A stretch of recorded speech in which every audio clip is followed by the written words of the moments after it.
न करे श्रीराम। एहं सत्यं जगत संवरं सत्यं वातावरणं दशांग सत्यं पंचारक सत्यं योग योगा सत्यं सांसी सत्यं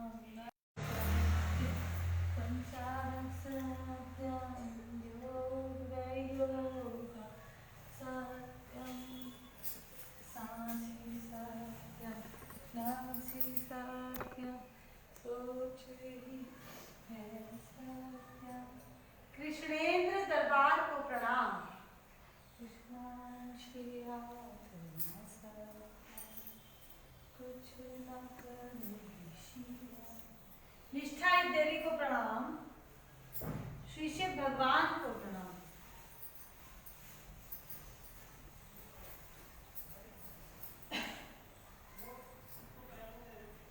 दक्षिणायन तत्वगुरु जी को प्रणाम।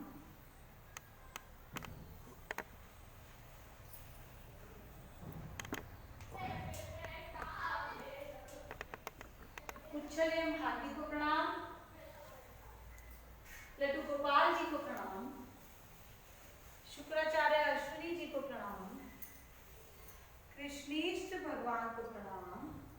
सभी तत्वों को प्रणाम और युगल भगवान को प्रणाम।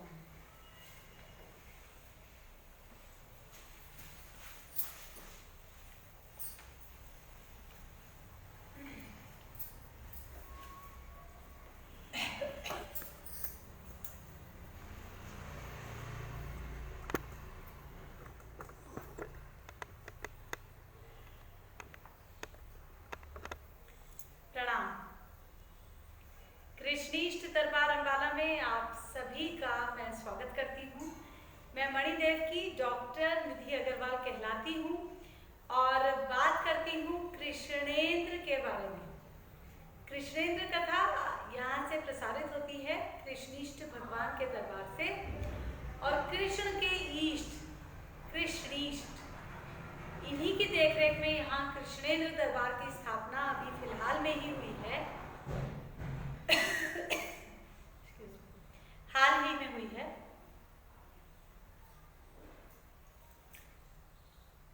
और कृष्ण राज्य के इम्प्लीमेंटेशन का कार्य शुरू हुआ है। कृष्ण राज्य के इम्प्लीमेंटेशन का एक सूत्रीय कार्यक्रम क्या है, एक सूत्रीय प्रोग्राम क्या है, टारगेट क्या है, ध्येय क्या है। हम कहते हैं राम राज्य, हम कहते हैं कृष्ण राज्य। क्या है अर्थ इन दोनों टेक्नोलॉजीज का, राम राज्य टेक्नोलॉजी और कृष्ण राज्य टेक्नोलॉजी का।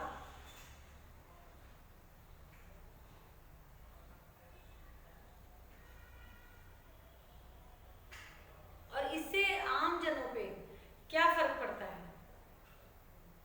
आज कृष्णेंद्र कथा में यही सब चर्चा का विषय रखेंगे और विशेषतः हम बात करेंगे युगलता मॉलिक्यूल पर भी, क्योंकि आज है करवा चौथ का पर्व और हम मना रहे हैं इसे, यानी कि महिलाएं इसे मनाती हैं इस बात को सेलिब्रेट करते हुए कि उनके पति सही सलामत रहें। और चांद की पूजा की जाती है क्योंकि चंद्रमा ही है जो महिलाओं को वो सब प्रदान करता है जिसकी उन्हें आवश्यकता है, उनकी नीड है। चंद्रमा की एनर्जी, ब्लू ब्रीजो एनर्जी महिलाओं के लिए एक फूड का काम करती है, भोजन जैसा है। तो इसके विषय में भी थोड़ी चर्चा करेंगे। आज शुरू करते हैं प्रार्थना करके। दोनों हाथ खोल लें और जोर जोर से करें।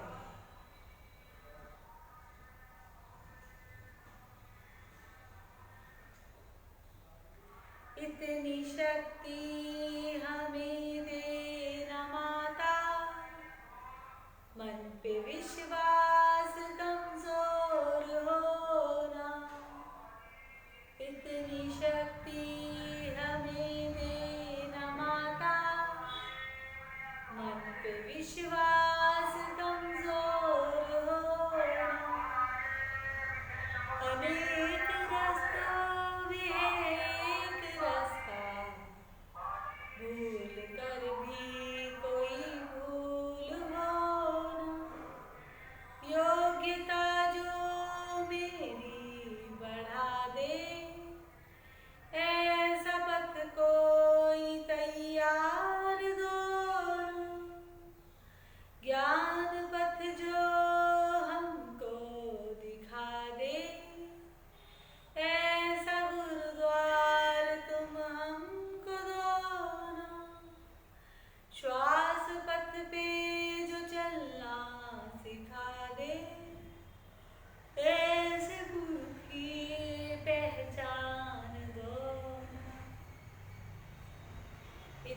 शक्ति हमें देना माता, मन पे विश्वास कमजोर होना।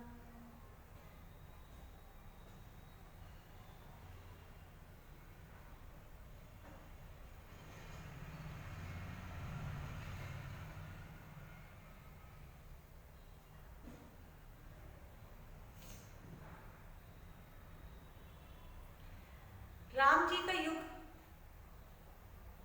त्रेता युग। कब शुरू हुआ राम राज्य?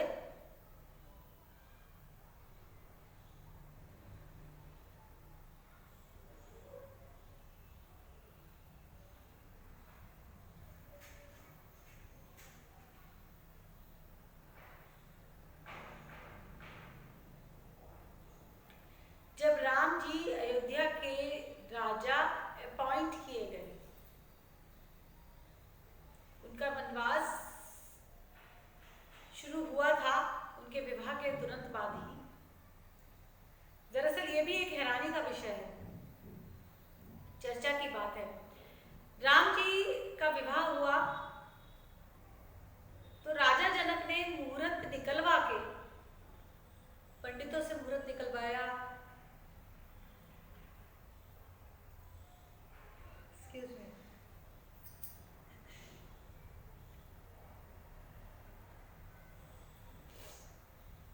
राजा जनक ने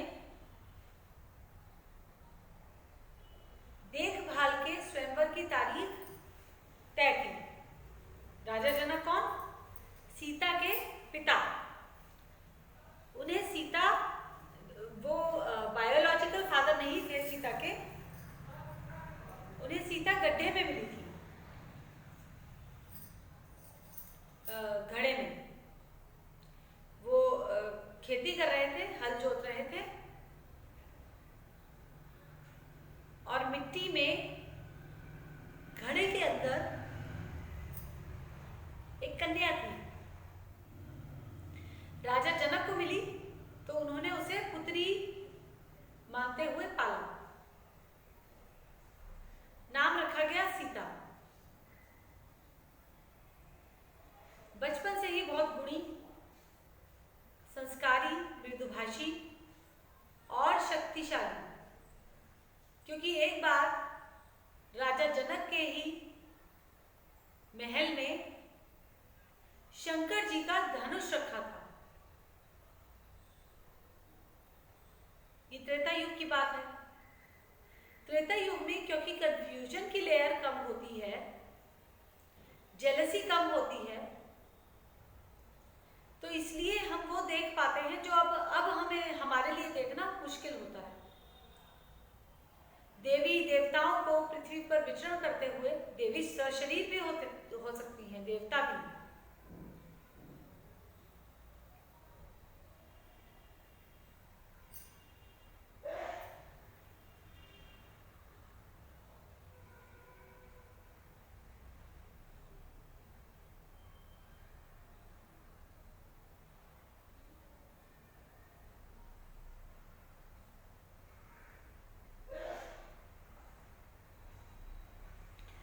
सूक्ष्म शरीर भी कई बार होता है। ये योग्यता होती है अपनी अपनी। योनियां भी हैं। देवता एक योनि है, देव योनि, एक भूत योनि है, एक प्रेत योनि है, एक मनुष्य योनि है। पर इन सभी योनियों को, जिनका मैंने नाम लिया अभी, इन सभी योनियों को अब मनुष्य के लिए संभव नहीं देख पाना। सिर्फ मनुष्य हम देख पाते हैं या जानवर देख पाते हैं, पर बहुत सी योनियां हम नहीं देख पाते। इसका मतलब ये नहीं कि वो विजिबल नहीं है या वो एग्जिस्ट नहीं करती। हम नहीं देख पाते क्योंकि हमारी योग्यता कम है या अभी एनवायरनमेंट ऐसा नहीं है। कहते हैं कि वेद आकाश तत्व पे लिखे गए।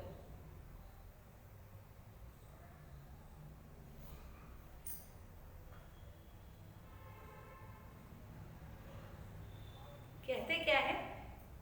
ये नियम है।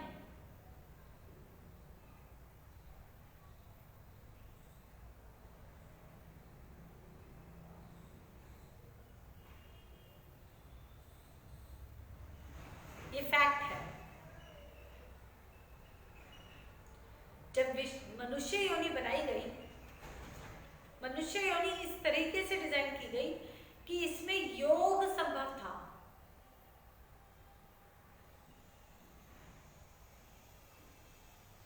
पुरुष के लिए भी, स्त्री के लिए भी। दो योनि है ना, ह्यूमन मेल और ह्यूमन फीमेल।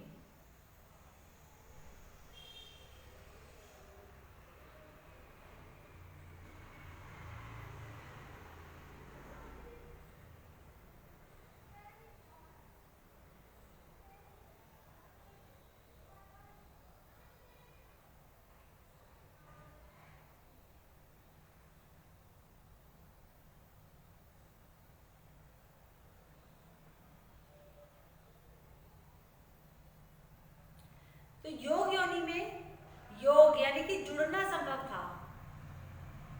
कहते हैं ना कि हम भगवान के घर से आए हैं, भगवान में ही मिल जाएंगे, हमें भगवान के घर ही वापस जाना है। खाली हाथ आए हो, खाली हाथ जाओगे, कहाँ जाओगे? तुम आए हो पृथ्वी पर, दिखता है, जाओगे कहाँ?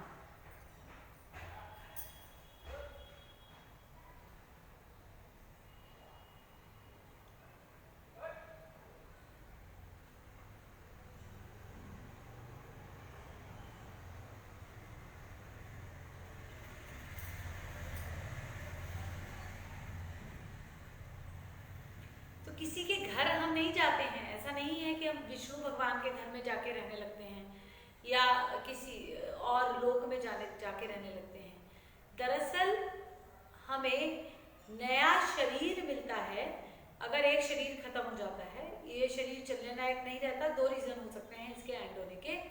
या तो ये चलने लायक नहीं रहा, यूजेबल नहीं रहा, या वो सब कर्मफल निबट गए जो पूरा करने के लिए ये शरीर मिला था।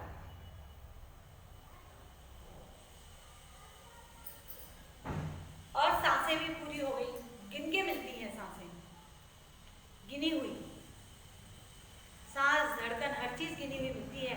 मैंने तो यहाँ तक भी सुना है कि रोटी भी हमें एलोकेट होती है कि कितनी रोटी हमारे नाम की है, हम कितनी अपनी किस्मत में लेके आए हैं।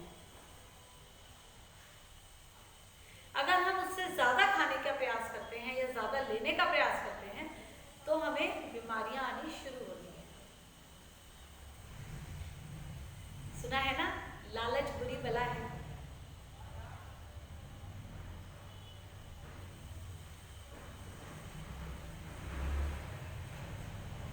अपने हिस्से की रोटी, अपने हिस्से का धन, अपने हिस्से की सांसें, अपने हिस्से का सब कुछ हम लेकर आते हैं। अब हम कितनी जल्दी उसे समाप्त कर दें या कितना समझदारी से समाप्त करें अपने शरीर को, अपने जो भी कुछ हम लाए हैं, वो हमारे ऊपर है। और बराबर नहीं मिलता सबको।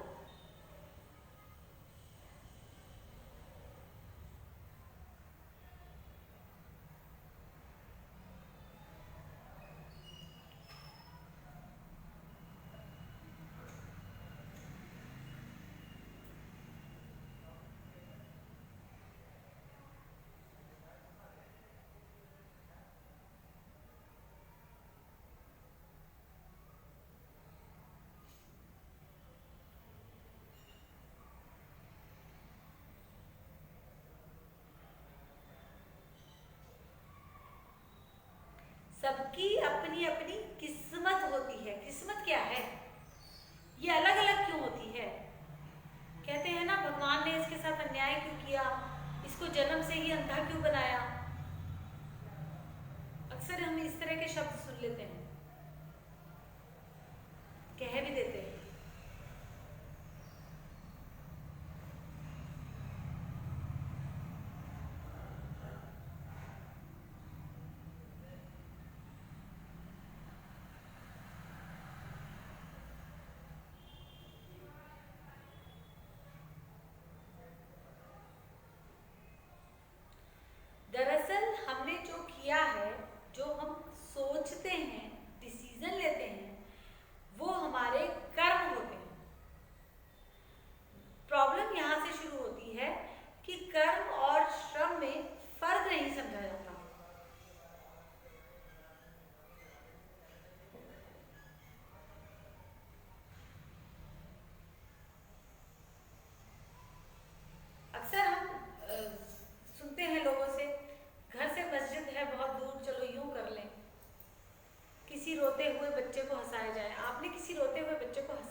कुछ आपने कर्म किया, ये सोचा कि चलो इस बच्चे को मैं हंसाऊं, फिर आपने कुछ श्रम किया, आपने उसको कुछ टॉफी दी या उससे कुछ बात की या जो भी कुछ आपने किया, अब वो बच्चा हंसने लगा।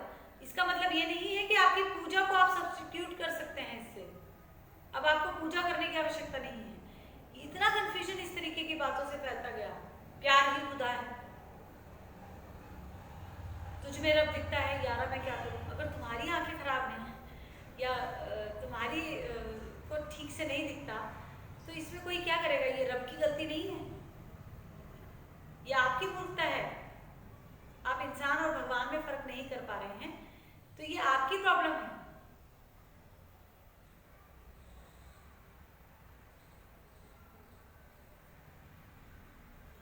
फिर दुनिया ने हमको दिया क्या, दुनिया से हमने लिया क्या, फिर ये कंसेप्ट प्रमोट होने लगे। हम समाज की परवाह नहीं करेंगे, हम दुनिया की परवाह नहीं करेंगे। आप कहाँ रहते हैं, आप कहाँ खड़े हैं।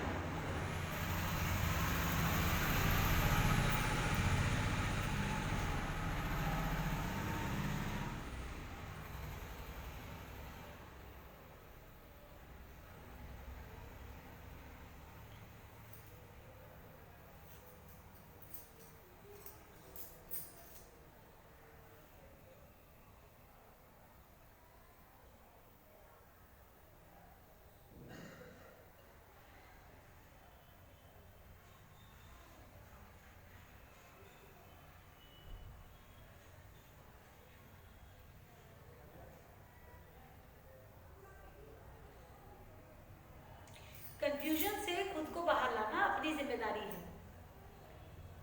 कंफ्यूजन बहुत पुराना है, मैं सतयुग से आपको गिना चुकी हूँ, कई बार बता चुकी हूँ। कंफ्यूजन हर युग में देखने को मिलता है, लेकिन अब आपको कंफ्यूजन के साथ आप आगे बढ़ नहीं पाएंगे। ये कोरोना में समझाया।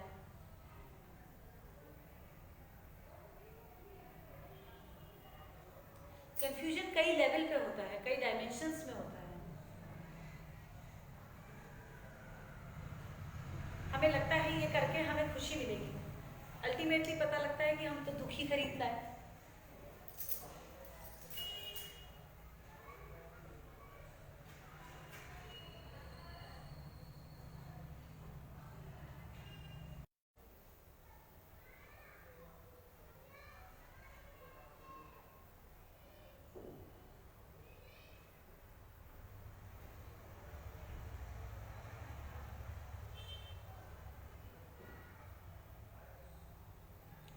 दुख जो हम खरीद के लाते हैं, सुख जो हम कमाते हैं। खरीद के कैसे लाए?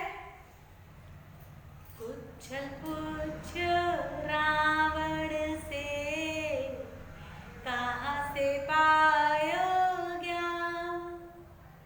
पुच्छल पुछ रावण से, कहाँ से पायो ज्ञान। रावण बोल्यो शीश चढ़ायो, कर गुरु की पहचान। कबीरा कर गुरु की पहचान। रावण ने तो ज्ञान ही खरीद लिया था। आपको लगता है आप कुछ सुविधाओं का सामान खरीदते हैं, उससे आपको दुख आता है? जी नहीं, रावण ने तो ज्ञान खरीद के भी दुख कमाया।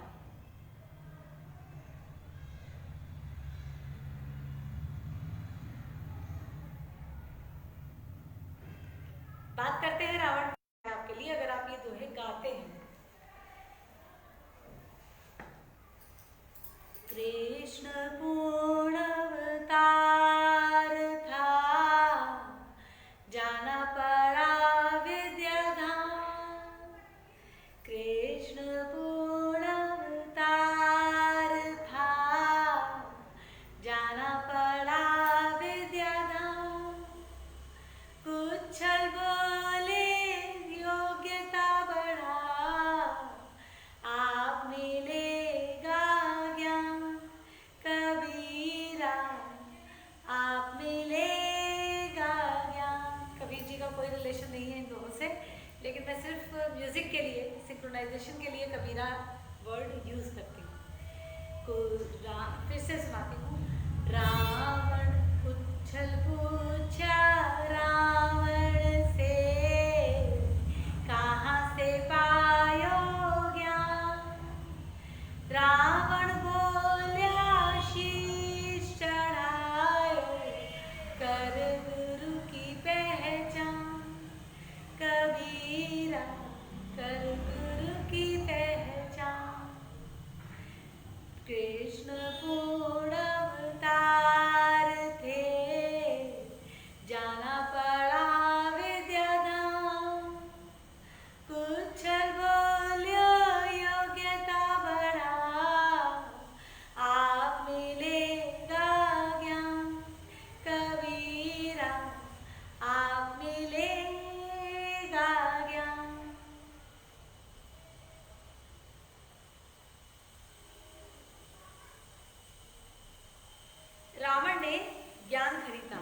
चरणों में रख दी।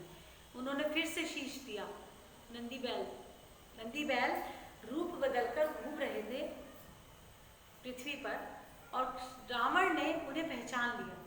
और रावण ये बात जानते थे कि मैं इनसे नाड़ी ज्ञान प्राप्त कर सकता हूँ, और उन्होंने नंदी बैल के सिर चरणों में अपना सिर रख दिया। नंदी बैल ने फिर से जोड़ दिया, उन्होंने फिर काट के रखा, और ये प्रक्रिया 10 बार हुई। इसीलिए कहते हैं ना कि रावण के पास 10 सिर थे। वो ऐसे थे कि 10 बार उन्होंने सिर काटा अपना और नंदी बैल के चरणों में रखा, और 10 बार उन्हें वापस से वो सिर मिला। फिर नंदी बैल ने पूछा कि बताओ क्या चाहते हो? तो रावण ने कहा कि मैं नाड़ी ज्ञान प्राप्त करना चाहता हूँ। योग्यता नहीं बढ़ा रहे थे तब रावण अपनी शीश काट के। इसे योग्यता बढ़ाना नहीं कहते हैं, ऑफर करना कहते हैं। वो ऑफर कर रहे थे कि आप मेरा शीश रख लें। वो क्या करेंगे नंदी बैल उनके शीश का? आप अपनी डेडिकेशन किसी के लिए दिखा रहे हैं, अच्छी बात है, लेकिन वो उसके किस काम की है ये भी तो देखिए।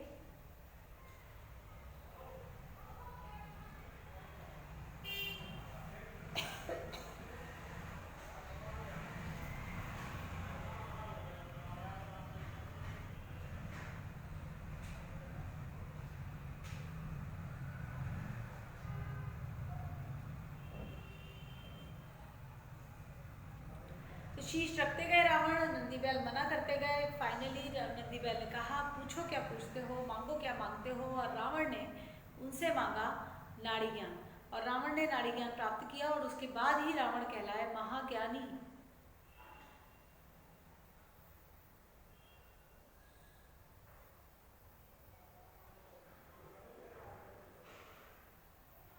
ये सब राम राज्य से पहले की कहानी है, बातें हैं।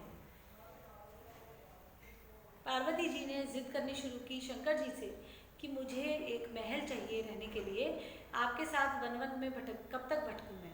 एक घर बनाते हैं, उसमें रहते हैं। शंकर जी ने कहा कि तुम नहीं रह पाओगी घर में, क्योंकि तुम मेरी पत्नी हो, तो तुम वहीं रहोगी जहाँ मैं रहता हूँ, और मैं घर के अंदर सीमाओं में बंधकर नहीं रह पाऊँगा। पार्वती जी नहीं मानी। फाइनली उन्होंने विश्वकर्मा जी से कह के शंकर जी ने लंका बनवाई, जिसको आप सोने की लंका कहते हैं ना, जो रावण के पास थी। वो लंका शंकर जी ने कहलवाई थी पार्वती जी की इच्छा पे विश्वकर्मा जी से, और सोना उसमें यूज किया गया, स्वर्ण, क्योंकि सोना का बेस्ट यूटिलाइजेशन कंस्ट्रक्शन में ही है। प्योर गोल्ड उसमें यूज होता है, और कंस्ट्रक्शन के लिए बेस्ट मटेरियल वो कहलाता है।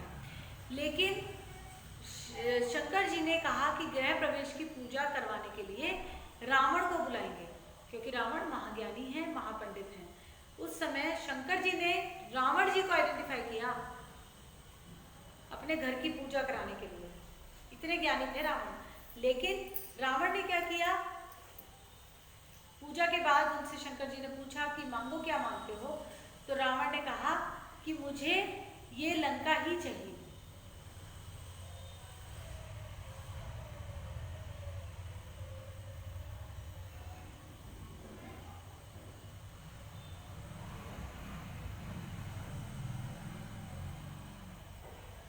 यही लंका चाहिए जिसकी गृह प्रवेश की पूजा में मैं आया हूँ। तो पार्वती जी ने उन्हें श्राप दिया कि जैसे मैं इस लंका में नहीं रह पाई, वैसे ही तुम भी इस लंका में चैन से नहीं रह पाओगे। वही लंका साक्षी बनी युद्ध की, वही लंका स्थान बनी सीता जी के रहने की। राम राज्य की स्थापना तब तक हो चुकी थी जब युद्ध हुआ। कैसे? क्योंकि भरत ने राम जी की खड़ाओं को, उनके चरण पादुका जो पैरों में पहनते हैं, उनको सिंहासन पे बिठा दिया था राम जी के रिप्रेजेंटेटिव मानते हुए, और खुद सेवक बने थे। वो राम जी के रिप्रेजेंटेटिव बनकर नहीं राज्य चला रहे थे। भरत जी सेवक बन के राज्य चलाते थे, और राम जी की रिप्रेजेंटेशन उनकी गद्दी पर रखी गई थी। तो राम राज्य की स्थापना तब हो गई थी।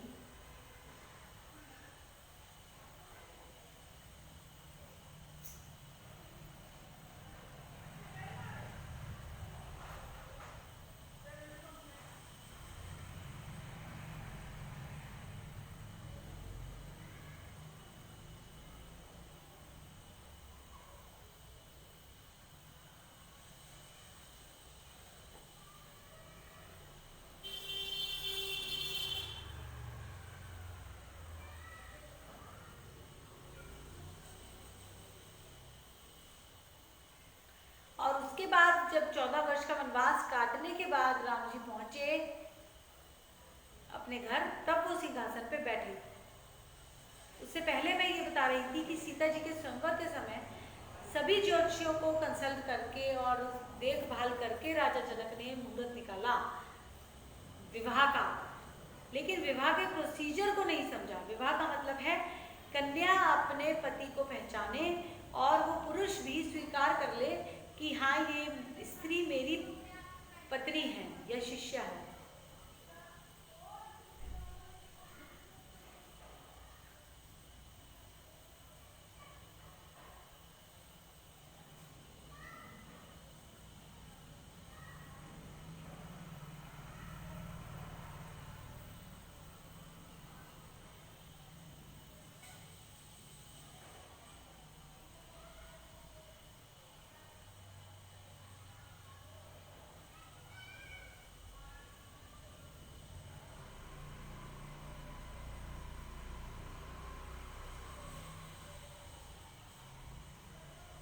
उसके बाद जब उन्होंने स्वयंवर ऑर्गेनाइज कर लिया और सारे राजकुमारों को बुला लिया, आ भी गए राजकुमार। उसी प्रोसेस में राम जी पहुंचे, जिनको राम जी को उनके माता पिता नहीं लेके गए थे, ऋषि विश्वामित्र लेकर गए थे वहां राम जी को। और राम जी और सीता जी का मन ही मन में विवाह हो गया। मंदिर में ही सीता जी ने तो विवाह कर लिया था राम जी से। राम जी को देखा और वे समर्पित हो गए। लेकिन ये बात उन्होंने अपने पिता को नहीं बताई। और सभी राजकुमार जब बैठे थे तो स्वयंवर की परीक्षा का आयोजन हुआ, कंपटीशन हुआ, उसमें राजकुमार हारे, राम जी जीते, क्योंकि सीता जी का मन ही राम जी के साथ था। तो ये जो छल हुआ उसकी वजह से सीता राम के साथ रह नहीं पाई और राम को भी पहले वनवास काटना पड़ा 14 साल का।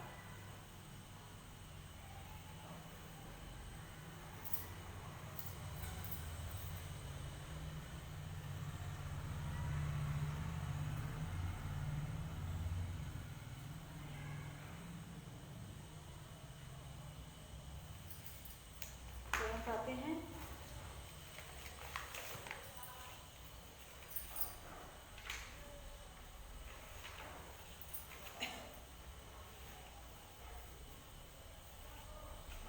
मैं कह रही थी कि आज हम राम राज्य टेक्नोलॉजी क्या है उसके बारे में बात करेंगे। तो राम राज्य की स्थापना कब हुई ये मैंने आपको बताया, लेकिन राम राज्य का अर्थ क्या है वो मैं आपको इस पोएम के बाद बताती हूँ। निश्चल अभियान। कौंजल्यला ने शुरू किया है आज एक पर अभियान, कौंजल्यला ने शुरू किया है आज एक अभियान, एक ही मकसद है जिसका दुनिया ना हो परेशान। कौंजल्यला ने कुछ ना कर का विवाह योग करवाया, निश्चल माता ने योग में आकर निश्चल घरौंदा बसाया। कौंजल्यला ने सबको कृष्णांश की लीला सुनाई, कृष्णांश से उसने योग एंड योगा की धुन सुनवाई, योग योगा की धुन सुनाकर चेतना सबकी जगाई, योग योगा की धुन सुनाकर चेतना सबकी जगाई। इंद्रियों की नींद खुल गई नई स्फूर्ति सी आई, इंद्रियों की नींद खुल गई नई स्फूर्ति सी आई। मुंह से तो बस स्वाद ही निकले बहुत स्वाद है भाई, आंखें खुल गई कान भी खुल गए दुनिया समझ में आई। मुंह से तो बस स्वाद ही निकले बहुत स्वाद है भाई, फिर क्या था फिर सबने बाटी खाई मिठाई, चारों ओर योग एंड योग मक्का की खुशबू थी छाई, चारों फैलने लग गया दसों दिशा में निश्चलता का तारा। ताऊ ने दूर खड़े हो अपनी करनी को निहारा, कौंजल्या ने शुरू किया है आज एक पढ़ना अभियान, एक ही मकसद है जिसका दुनिया ना हो परेशान। आप यहाँ देख रहे होंगे कि 18 तत्व लगे हैं।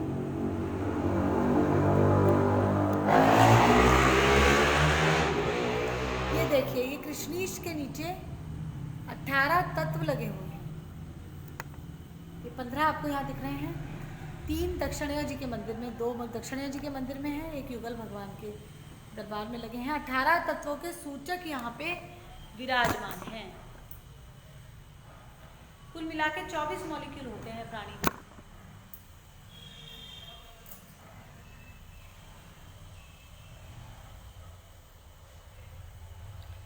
और कृष्णीष्ट भगवान मालिक हैं इन 18 तत्वों के।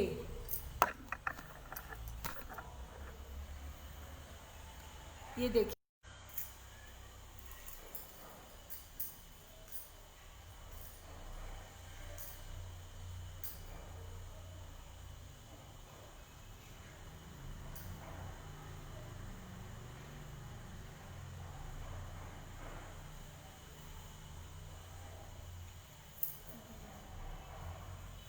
राम राज्य की स्थापना हो गई थी।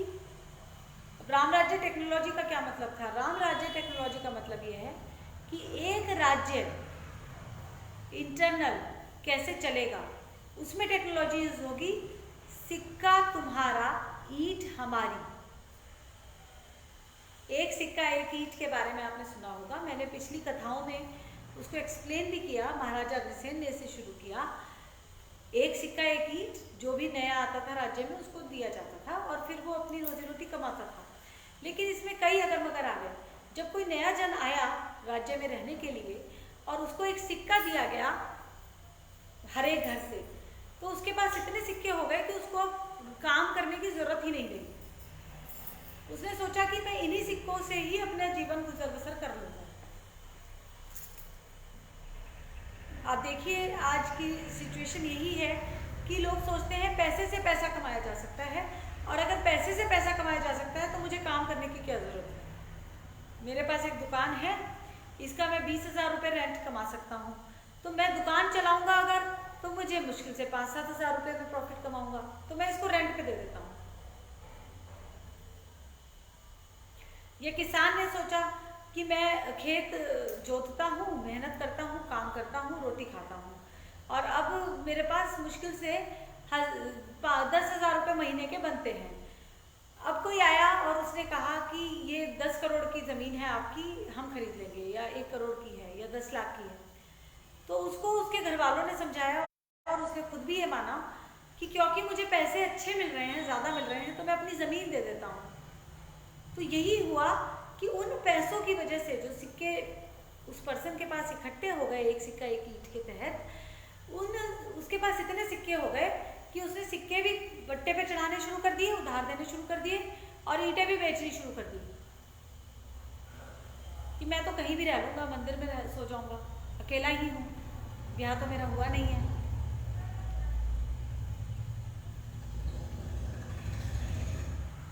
या ईंट बेची या किसी के सिर पे मारी, वो उसकी चॉइस थी। वो यूज नहीं कर पाया दूसरों के दिए हुए सिक्कों और ईंटों को। क्यों नहीं यूज कर पाए? अगर वाकई में वो व्यवस्था पूरी तरीके से फुल प्रूफ होती तो आज सोसाइटी की ये हालत नहीं होती। आप किसी कहीं भी देखें, माफ़ कीजिएगा, मैं ये यहाँ तक भी देखती हूँ, लोग कम्युनिटीज़ बनाते हैं कि हम सोशल सर्विस करेंगे, धन इकट्ठा करते हैं कि हम बिल्डिंग बनाएंगे, हम हॉस्पिटल बना रहे हैं, हम मंदिर बना रहे हैं, हम कम्युनिटी सेंटर बना रहे हैं, बिल्डिंग खड़ी कर लेते हैं, सिक्के इकट्ठे कर लिए, ईंट इकट्ठी कर ली और बिल्डिंग खड़ी कर ली। अब उस बिल्डिंग को चलाना कैसे है ये किसी को नहीं पता। उसके लिए तो टेक्नोलॉजी चाहिए। टेक्नोलॉजी मिसिंग है टोटली। टेक्नोलॉजी की सोसाइटी से मिस होने की पोजीशन ये हो गई है इनफैक्ट, कि आपको एक ढंग का मेड इन इंडिया खिलौना नहीं मिल सकता बाजार में। आप मार्केट जाइए और उनसे कहिए कि इंडिया के बने हुए खिलौने दिखाइए, भारत के बने हुए। मैं जब इंडिया बोल रही हूँ तो भारत बोल रही हूँ। तो वो कहेगा दुकानदार कि जी चाइना से आते थे खिलौने, अब तो आने बंद हैं, कुछ ही पड़े हैं। हम भारत में रहते हैं, भारतवर्ष ही टेक्नोलॉजी देता है पूरी दुनिया को, और भारत में ही आज ये पोजीशन है कि युवा ये कह रहा है कि मेरे पास नौकरी नहीं है तो मैं क्या करूं। क्यों ढूंढने की नौबत आ रही है तुम्हें नौकरी? क्योंकि तुमने या तुम्हारे फोर फादर्स ने सिक्कों और ईंटों को मिसयूज किया था। बात सुनने में कड़वी जरूर है, लेकिन आप टटोलेंगे तो हर एंगल से आपको ये सच निकल कर दिखाई देगी। जैसा खाए अन्न तैसा बनेगा मन, इस एक कंसेप्ट को पूरी तरीके से नकार दिया गया। एक सिक्का एक ईंट की व्यवस्था में बनाई वो यही सोच के गई थी कि ये अन्न ईमानदारी की रोटी का खाएगा तो इसका मन ठीक रहेगा, लेकिन उसने खाई नहीं ईमानदारी की रोटी।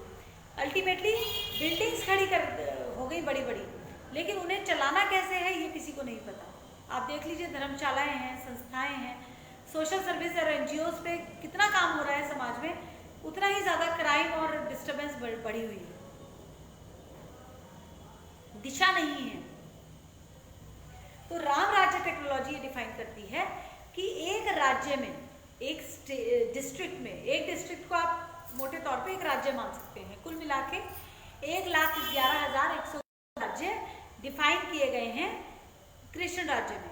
1,11,111 सभी राज्यों के एक एक केयरटेकर अपॉइंट किए जाएंगे, और कम से कम कुछ इंद्रानियां रहेंगी। खरीदने से पहले तुम अपने आप को उस टेक्नोलॉजी को इस्तेमाल करने लायक बनाओ। समझो कि तुम्हें कौन सी टेक्नोलॉजी चाहिए, कौन सी नहीं चाहिए, तुम्हें कौन सी सूट करेगी। तुम्हारे पास इस टेक्नोलॉजी का वजन संभालने के लिए योग्यता भी है। खरीद के ले जाओ टेक्नोलॉजी और उसे यूज करो। अब सृजन का काम शुरू हुआ है, तो सृजन में सबसे इम्पोर्टेंट काम यही है कि ये समझे प्राणी कि मैं दूसरों से कंपेयर करके अपना जीवन नहीं चला सकता या चला सकती, क्योंकि दूसरे ये कर रहे हैं, क्योंकि इसका ट्रेंड है इसलिए मैं ये करना शुरू कर दूं, उसमें फेलियर ही हाथ आएगा।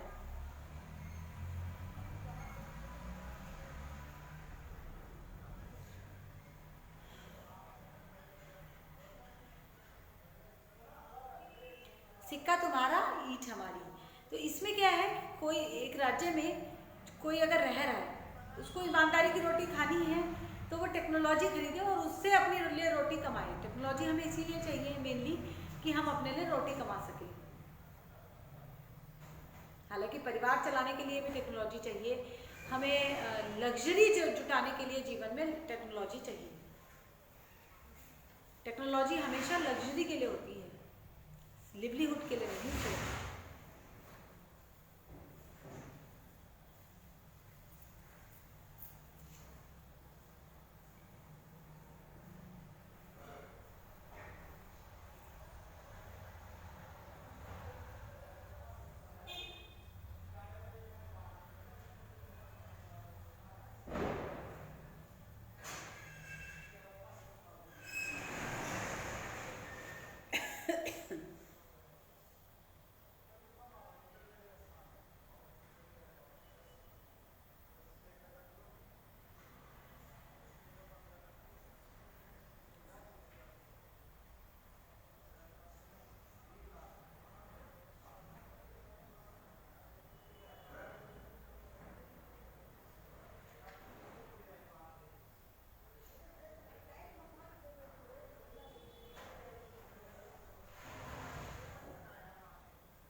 नए सिस्टम में जो राम राज्य टेक्नोलॉजी है वो ये बताती है कि पहले आप ये समझेंगे कि आपकी योग्यता क्या है, आपके जन्मजात स्किल्स क्या हैं, बेसिक लाइफ स्किल्स क्या हैं आपके पास। ये लाइफ स्किल्स जो होते हैं ये जन्म से हमारे साथ आते हैं, ये बदलते नहीं हैं। इनको हम सिर्फ यूज कर सकते हैं, चेंज नहीं। मांझ सकते हैं, इनको नई दिशा दिखा सकते हैं। चाकू आपके पास है, धार आप दे सकते हैं, चाकू नहीं बदल सकते कि मुझे लकड़ी का चाहिए, मुझे लोहे का चाहिए। जैसा आपके पास है वैसा ही रहेगा, आप सिर्फ उसको यूटिलाइज कर सकते हैं अपने चाकू को।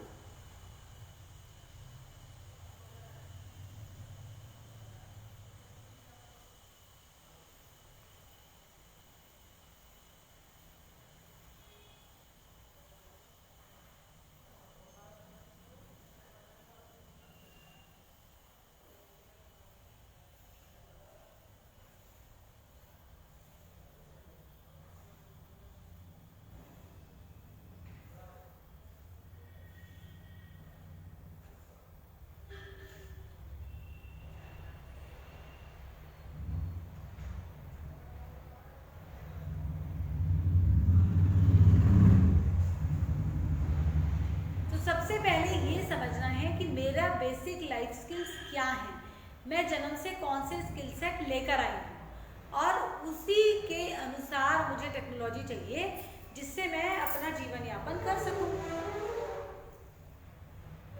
जो मैं लेके आई हूँ उसे तो इस्तेमाल करूँगी स्किल्स को। आप अच्छे टीचर बन सकते हैं, आप अच्छे कारीगर बन सकते हैं, आप अच्छे मैनेजर बन सकते हैं, या आप भागदौड़ के काम अच्छे कर सकते हैं। ये आपको खुद समझना है और फिर टेक्नोलॉजी खरीदनी है सिक्के देकर। सिक्का तुम्हारा, ईंट हमारी, जिससे आप अपने लिए कोई स्टार्टअप शुरू कर सकें रोजी रोटी कमाने के लिए। क्यों कमानी है रोटी?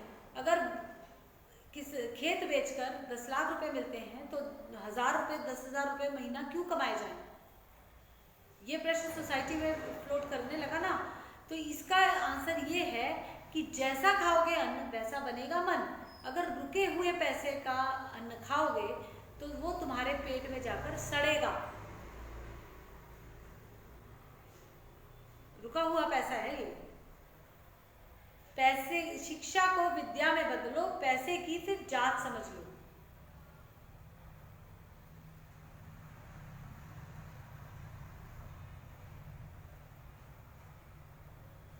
शिक्षा को विद्या में बदलो। शिक्षा यानी कि आपको किसी ने कुछ सिखा दिया, उसे मतलब नहीं था कि आपको सूट करेगा कि नहीं। विद्या जिसमें सूटेबिलिटी अपने लिए और समाज के लिए दोनों चीजें देखी जाती है कि मैं कर पाऊंगी, मेरी योग्यता है और समाज को सूट करेगा, समाज के लिए अनुकूल है। ये नहीं कि मैं बम बना सकती हूँ, मैं बहुत बढ़िया बम बना सकती हूँ तो मैं लाऊं और बम बनाऊं और फोड़ दूं। मुझे समाज का भी देखना है और अपनी योग्यताओं को भी समझना है। तभी आप अपने लिए ईमानदारी की रोटी कमा सकते हैं, पैसा अच्छी क्वालिटी का पैसा कमा सकते हैं जिससे परिवार में कष्ट नहीं आएंगे। ऐसा पैसा नहीं कमाना जो कर दे घर बर्बाद। समझ लो, घर बर्बाद हो जाते हैं। कितनी कहानियां आपको सुनने को मिलेंगी कि पैसे वाले लोग थे, बर्बाद हो गए, आज कोई नाम लेने वाला नहीं, कोई चिता को अग्नि देने वाला नहीं, विधवाओं को कोई पूछने वाला नहीं, बच्चों को कोई दिशा दिखाने वाला नहीं। आप दूर क्यों जाते हैं? हस्तिनापुर का हश्र देखें, ये शिक्षा का नतीजा है जो निकला।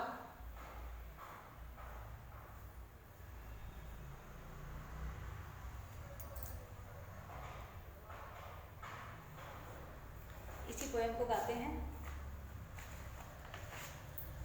तो राम राज्य टेक्नोलॉजी यही बताती है कि शिक्षा को विद्या में बदलो और अपने लिए ईमानदारी की रोटी कमाओ। इसी में है वो दूसरी पुस्तक में है, वो शायद मेरे पास है नहीं आज। शिक्षा को विद्या में बदलो, पैसे की फिर जात समझ लो।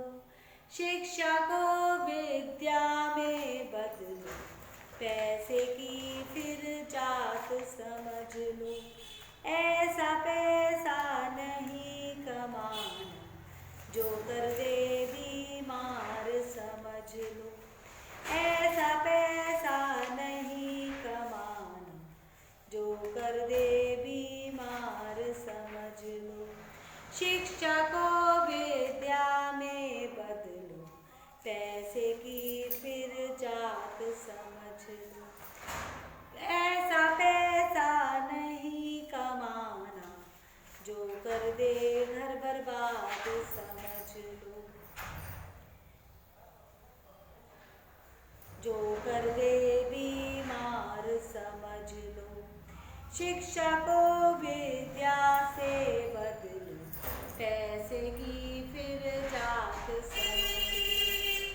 शिक्षा केवल धन दिलवाती। शिक्षा आपको यही सिखाएगी। आप अपनी दुकान किराए पे चढ़ा दें या ऐसे बेच दें, बेच के आपको ज़्यादा पैसे मिलेंगे, कमाने में आपको मेहनत भी है और पैसे भी नहीं है। शिक्षा केवल धन दिलवाती, मेहनत तो दोनों करवाती। विद्या जीवन भर काम है आती, विद्या तो गुणवान बनाती। साथ में धन भी है लाती, जो न करे कभी नुकसान। इसी फर्क को तू पहचान, अविद्या का ले दान। शिक्षा को विद्या से बदलो, पैसे की फिर जात समझ लो। विद्या तो गुणवान बनाती, ज्ञान इंद्रियों को रजवाती। अच्छे बुरे का फर्क बताती, दोनों की पहचान करवाती। सही दिशा कर कैसे चुनाव, जगी इंद्रियां यही बताती। विद्या खोलती ज्ञान का द्वार, बसता जिससे घर संसार। शिक्षा को विद्या में बदलो,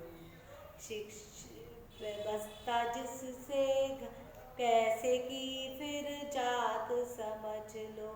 ऐसा पैसा नहीं कमाना, जो कर दे बीमार समझ लो, जो कर दे बर्बाद समझ लो।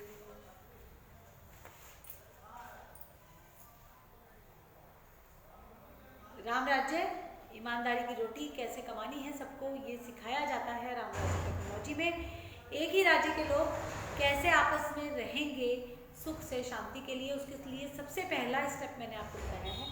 उससे पहले है फ्री हेल्थ फॉर ऑल, उसके बाद है फ्री एजुकेशन फॉर ऑल, फिर है एंजॉयबल कपलहुड, और फिर है ज्ञान प्राप्ति के लिए तपस्या की ओर जाना। यानी कि जन्म उत्सव, विवाह उत्सव एक शहर में, एक राज्य में 5 स्पॉट्स होने ज़रूरी हैं। एक जन्म उत्सव, यानी कि जन्म के समय पता हो माँ को कि बच्चे को कैसे पालना है। फिर दूसरा है ज्ञान उत्सव, जिसमें करियर कैसे बनाना है ये सीखता है बच्चा। तीसरा है विवाह उत्सव, अब वो कपलहुड में एंटर हुआ, विवाह किया। चौथा है ज्ञान उत्सव, विवाह उत्सव, उसके बाद है चौथा कृष्णाष्ट बनोत्सव, और एक पांचवा भी है। निश्चल शहर में 5 स्पॉट्स बताए गए हैं।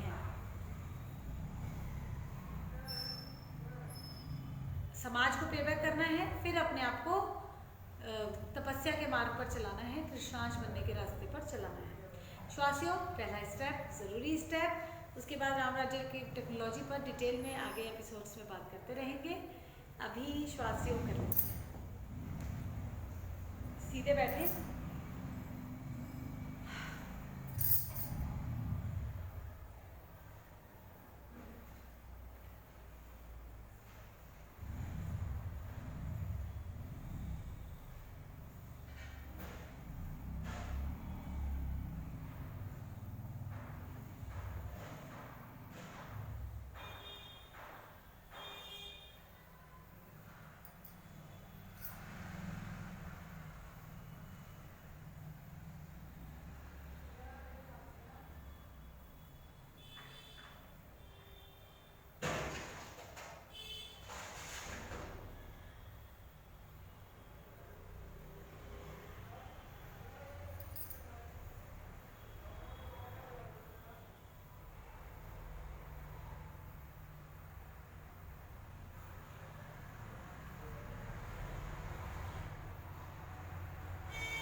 पूरा सांस छोड़ें। आपके शरीर को, मन को इससे बेहद शांति मिलती है। कृष्णार्पण आरती करके आज का सेशन समाप्त करेंगे। आत्मा वो ही तो रथ है जिस पे मन होता है सवार, तन वही तो नाव है, बुद्धि जिसकी है पतवार। मन है गाटर कर्म फलों का, समय से पैदा होता विचार, बुद्धि ही फिर दिशा दिखाए, नाव को जैसे चाहे नचाए। नाव भंवर में ना फंस जाए, इतना तो कर लो इस बार। तुम गटर जो हो लाए, उसको तो कम कर लो इस बार। पैदा हुआ जब बंद थी मुट्ठी, जाऊं जब खुल रहे नहार। जो लाई हूँ खर्च है कर, बढ़े न माँ तुम देना साथ। दुआ तेरी बस यही अपेक्षित, दिशाहीन ना हो जाए जीवन। श्वासों में लिपटे ये गठर, बचे न रह जाए इस बार। आत्मा वो ही तो रथ है जिस पे मन होता है सवार। कृष्णाष्ट भगवान की जय, कृष्णीष्ट भगवान की जय, कृष्णेंद्र दरबार की जय, युगल भगवान की जय, दक्षिणायन तत्वगुरु जी की जय, शुक्राचार्य आश्रमी जी की जय।